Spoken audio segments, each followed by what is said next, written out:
أعوذ بالله من الشيطان الرجيم. بسم الله الرحمن الرحيم. الصلاة والسلام عليك يا رسول الله. الصلاة والسلام عليك يا حبيب الله. الصلاة والسلام عليك يا نور الله وعلى آلك وأصحابك يا حبيب. میرے پیارے ساتھیوں، السلام علیکم ورحمۃ اللہ وبرکاتہ۔ تو جہاں سے ہم نے اپنا موضوع چھوڑا تھا ہم وہیں سے شروع کرتے ہیں۔ تو سب سے پہلے میں آپ کو ایک حدیث مبارکہ سناتا ہوں۔ حضرت انس بن مالک رضی اللہ عنہ نے حضور نبی اکرم صلی اللہ علیہ وسلم سے روایت کی کہ آپ صلی اللہ علیہ وسلم نے فرمایا، یقیناً پہلی چیز جس کا حساب بندے سے لیا جائے گا وہ نماز ہے۔ بس اگر نماز درست ہو گئی تو بندے کے جملہ اعمال درست ہوں گے، اور اگر نماز درست نہ ہوئی تو دوسرے تمام اعمال بھی درست نہیں ہوں گے۔ تو اس حدیث مبارکہ سے ہمیں یہ پتہ چلتا ہے کہ حضور صلی اللہ علیہ وسلم نے خود فرمایا، جس بندے کی نماز، یعنی جب بندہ اس دنیا سے رخصت ہو جائے گا، چلا جائے گا، کوچ کر جائے گا، جب اسے قبر میں اتار دیا جائے گا، اس کے اوپر مٹی ڈال دی جائے گی، عزیز مقارب سب واپس آ جائیں گے، وہ اکیلا قبر میں ہوگا۔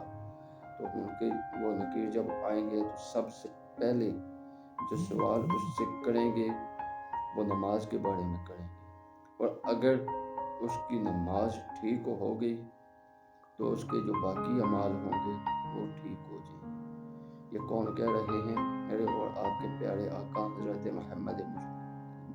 محمد مصطفیٰ احمد مجتبیٰ صلی اللہ علیہ وآلہ وسلم فرما رہے ہیں۔ تو اب جو بندہ 5 وقت کی نماز پڑھتا ہے، وہ اس کی کوئی بھی نماز قضا نہیں ہوئی، یعنی وہ 5 وقت کی نماز ادا کرتا ہے، خوشی سے ادا کرتا ہے، تو اس کو جب قبر میں فرشتے آئیں گے، اس سے سوال کریں گے نماز کے بارے میں، تو وہ جب انہیں جواب دے گا تو اس کے جو باقی اعمال ہوں گے وہ ٹھیک ہو جائیں گے۔ یہ ہمارے آقا حضرت محمد مصطفیٰ احمد مجتبیٰ صلی اللہ علیہ وسلم فرما رہے ہیں۔ لیکن اب اس کے برعکس جو بندہ نماز نہیں پڑھتا، یعنی جو نماز نہیں پڑھتا، یا کبھی پڑھ لی کبھی چھوڑ دی، یا جو صرف پڑھتا ہی نہیں ہے، تو اب آپ خود بتائیں اس کا کیا ہوگا؟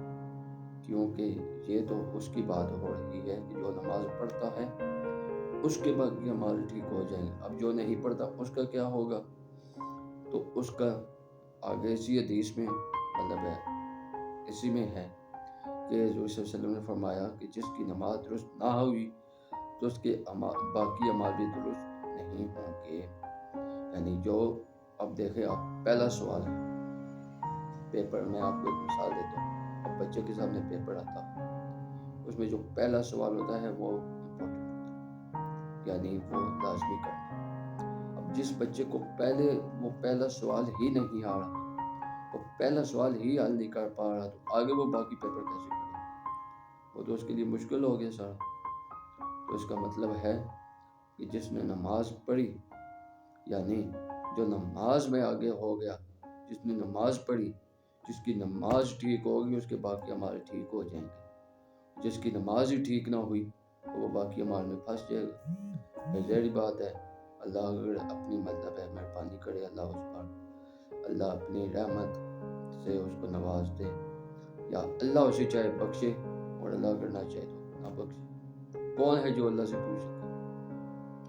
تو اس لیے ہمیں چاہیے کہ ہم نماز پڑھیں، کیونکہ جب ہم نے نماز پڑھ لی، ہماری نماز ٹھیک ہوگی تو آگے بیڑا پار ہو جائے گا، اور اگر ہم نماز ہی نہ پڑھیں گے، ہماری نماز ہی ٹھیک نہیں ہوگی تو آگے ہمارا۔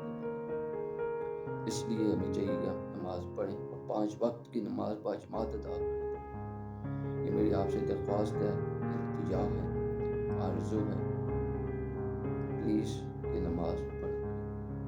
اب یہاں آج کل ہمارے معاشرے میں کیا ہوتا ہے کہ ادھر اذان ہو رہی ہے، ادھر 2 بندے کھڑے، ایک کہتا ہے چلو جی اذان ہوگی نماز پڑھنے چلتے، دوسرا کہتا او یار تو جا پڑھا میرے کپڑے ٹھیک. او خدا کے بندے، تم یہ سوچو، چلو یہ تو نماز ہے، اگر تو یہ کہتا ہے کہ تیرے کپڑے ٹھیک نہیں ہیں یا فی الحال تو ناپاک ہے، تو خود سوچ، اللہ نہ ہی کرے اگر تجھے تیری ناپاکی میں ہی موت آ گئی تیرا کیا بنے گا.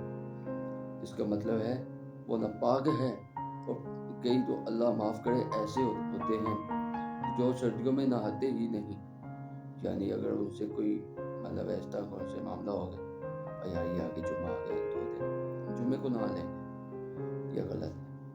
جیسے ہی آپ کے ساتھ کچھ ایسا معاملہ ہو تو آپ فوراً غسل کریں، کیونکہ آپ پر غسل واجب ہو چکا ہے. اگر آپ نہیں کریں گے تو آپ گنہگار ہوں گے. آپ کیونکہ جس بندے کے ساتھ یہ معاملات ہو جاتے ہیں، جو بندہ ناپاک ہو جاتا ہے، نماز پڑھنا، قرآن پڑھنا، حدیث کی کتاب کو اٹھانا، کیونکہ حدیث بھی، کیونکہ بیچ میں کئی بندے ایسے ہوتے ہیں جو بغیر وضو کی حدیث کی کتاب کو اٹھا لیتے ہیں. حالانکہ ایسے نہیں کرنا چاہیے. پہلے وضو کرو آرام سے، اطمینان سے. اگر ناپاک ہو تو پہلے پاکی حاصل کرو، پھر یہ سارے کام کرو. کیونکہ نماز پڑھنا اور قرآن کو اٹھانا تو دور کی بات، ارے وہ مسجد میں داخل ہی نہیں ہو سکتا، وہ قرآن کو چھو ہی نہیں سکتا، پڑھنا تو دور کی بات رہے گی. تو اس لیے ہمیں چاہیے کہ ہم جیسے ہمارے ساتھ ایسا کوئی معاملہ ہو تو ہم نماز مطلب ہے پہلے غسل کریں، سب کچھ چھوڑ دیں، پہلے اپنے آپ کو پاک کرو، پھر باقی معاملات. اگر تم نے سارا دن ہی ناپاکی کی حالت میں گزار دیا تو کیا فائدہ. مطلب ہے وہ آپ پر واجب تھا، بڑا بابو نگار ہو رہے تھے. تو یہاں پہ ایک اور بھی بات میں آپ کو بتا دوں کہ اگر آپ کا کوئی دوست، کوئی عزیز جو نماز نہیں پڑھتا اور آپ چاہتے ہیں کہ یہ نماز پڑھنی شروع کر دے، تو اس کا آسان سے کلیہ ہے کہ آپ اسے کہیں بھائی جان، بڑا ہے تو انکل، یا چھوٹا ہے تو بھائی، مطلب ہے اگر دوست ہے تو اسے آپ دوست کہیں، بھائی کہیں، جو بھی کہیں. ہر کسی کا اپنا ہوتا ہے بولنے کا انداز، بلانے کا انداز.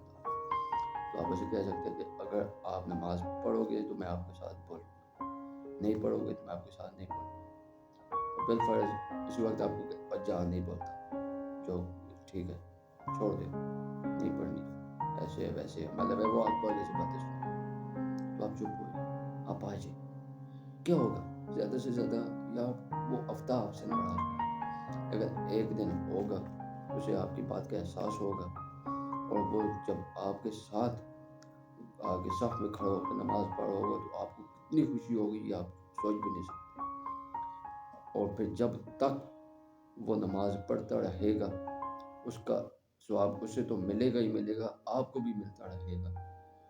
اس لیے ہمیں چاہیے کہ ہم اس طرف لے کے آئیں لوگوں، نہ کہ کسی اور طرف لے کے جائیں. اور اللہ معاف کرے، آج کا تو ہمارا معاشرہ ایسا ہے کہ ادھر اذان ہو رہی ہوتی ہے، ادھر ٹی وی لگی ہوئی ہوتی ہے.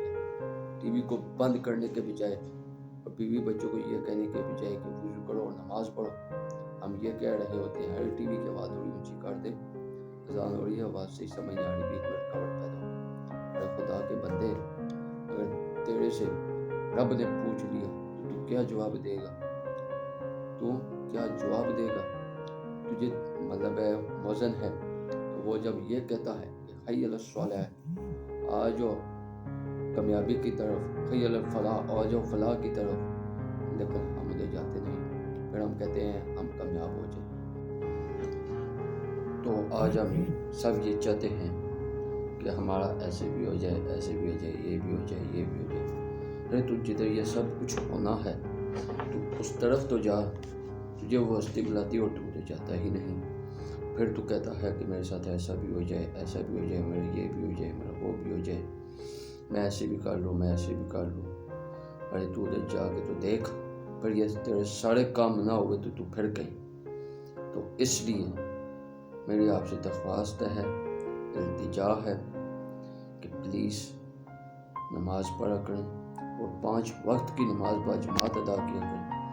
آپ نماز پڑھ کے دیکھیں، آپ کے جو کام نہیں ہوتے وہ بھی ہو جائیں، لیکن یہ نماز پڑھنی پڑے گی، وہ کام ہونے کے لیے نماز پڑھنی پڑے گی، اللہ کے آگے جھکنا پڑے گا۔ آج ہم فن خان بنے پھرتے ہیں، آج زمین کے اوپر ہے، کل تم نے زمین کے اندر بھی جانا ہے، پھر تجھے پتہ لگے گا کہ تو کون ہے اور میں کون، پھر تجھے پتہ لگے گا یہ کون ہے اور وہ کون ہے۔ پھر اس وقت تو کہے گا کہ کاش میں نے اس کے ساتھ بھی ایسا نہ کیا ہوتا، میں نے اس کے ساتھ بھی ایسا نہ کیا ہوتا، لیکن پھر اس وقت کچھ بھی نہیں ہوگا۔ تو میری آپ سے التجا ہے، میں بار بار کہہ رہا ہوں کہ پلیز نماز پڑھیں۔ انشاءاللہ کل سے ہم تھوڑا رمضان کے اوپر کریں گے فوکس، مطلب آپ کو میں رمضان کے اوپر بتاؤں گا، کیونکہ اب آگے رمضان کا مہینہ آنے والا ہے، تو تب تک مجھے اجازت۔ السلام علیکم ورحمۃ اللہ وبرکاتہ۔